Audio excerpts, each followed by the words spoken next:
गज और ग्राह का समाचार का उपाख्यान तो आपने सुना होगा। गज के मुंह में गज ग्राह के मुंह में फंसा हुआ जब बेबस हो गया, बेचार हो गया, बेकार हो गया, कोई रास्ता उसको दिखाई नहीं पड़ रहा था, तो उसने भगवान को पुकारा, क्योंकि भगवान के सिवाय कोई और सहायता करने वाला था नहीं उसके पास। तो भगवान को किस तरीके से पुकारा? भगवान को पुकारने के लिए अनेकों उपाय हैं।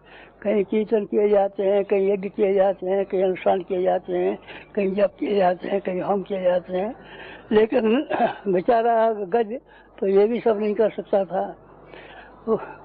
उसने एक फूल वही पानी में से कहीं से उठा लिया और उठा करके अपनी सूंड को ऊंचा उठा करके भगवान को जोर जोर से पुकारा।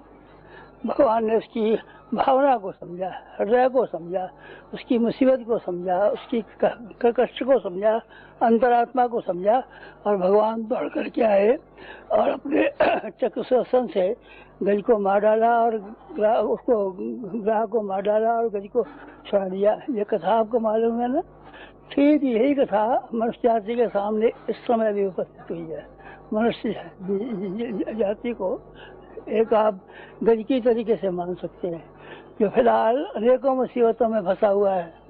बहुत सी मुसीबतें तो पहले भी हमने आपको बताई थी कि वातावरण बिगड़ रहा है, वायुमंडल बिगड़ रहा है, जनता की संख्या अंधाधुंध पैदा होती हुई चली जा रही है, विकर्ण बदल रहा है, युद्ध की सामग्रियां बन रही हैं, जिससे क्या हवा की परतें खराब होती चली जा रही है, वगैरह बातें तो पहले भी आपको बताई थी।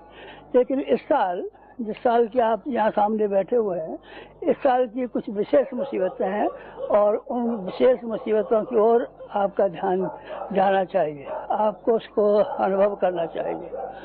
अभी फिलहाल कितनी महंगाई है आपको मालूम है? टमाटर बाजार में 20 रुपये किलो और 18 रुपये का भाव मिल रहा है, आपको मालूम है ना? महंगाई का क्या हाल है? महंगाई चल रही है। महंगाई के मारे सामान्य आदमी का 100 में से 99 आदमियों का कचूमर निकल रहा है। ये विचार कर रहा है कि अपने बाल बच्चों का ब्याह शादी तो दूर, ये अपने बाल बच्चों का पेट भरना किस तरीके से होगा, तन ढकना कैसे होगा। ये एक मुसीबत इस समय की है। एक मुसीबत इस समय की कि प्रकृति हमसे नाराज हो गई है और प्रकृति ने नाराज होकर के वर्षा के ऊपर प्रभाव डाला है। वर्षा की वजह से क्या मुसीबतें आ रही हैं आपको मालूम है? खेती सूख रही है, कुओं का पानी नीचे चला जा रहा है, डैम और जहाँ नदियों के पुल बने हुए थे उनका पानी बेहिसाब घटता हुआ चला जा रहा है। बिजली पैदा होने की मुसीबत आ रही है। बिजली के न होने से शहरों में पंखे की समस्या, बत्ती की समस्या, हीटर की समस्या, ये 50 समस्या शहरों में होती हैं। और गाँवों में बिजली के बिना कुएं जो चल रहे थे, ट्यूबवेल चल रहे थे, कोई और तरीका तो है नहीं। नहरों में पानी मिल नहीं रहा है, तालाबों में पानी रहा नहीं है, कहीं और पानी का कोई इंतजाम नहीं है। केवल कुएं का एक स्रोत बाकी रह गया है, कुएं का भी नीचे गहरा पानी चला गया है। उसको सिवाय बिजली के बिना बैलों से हम नहीं निकाल सकते, हाथ से हम नहीं खींच सकते। और बिजली का भी यह हाल है कि पानी जब नहरों में नहीं होगा, पानी से बिजली बनती है ज़्यादातर। हमारे प्रांतों में तो ज़्यादातर बिजली पानी से बनती है। पानी का अभाव हुआ तो पीने का पानी, नहाने का पानी, खेती का पानी और ट्यूबवेलों से जो कुछ मिल सकता था वो पानी की एक बड़ी भारी मुसीबत है।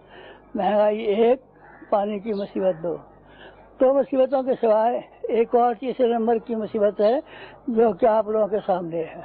वो कौन सी है?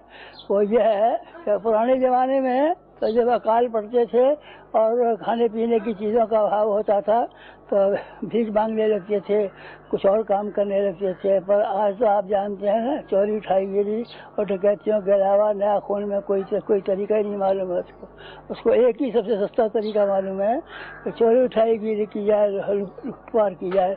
अवांछनीय तत्वों की वृद्धि की होने की इस साल विशेष संभावना है। इस साल चोरी ठाईगिरी के काम जो है ये बढ़ेंगे, ये आक्रमण बढ़ेंगे और तरह की मुसीबतें बढ़ेंगी। ये तीसरी तरह की मुसीबतें हैं।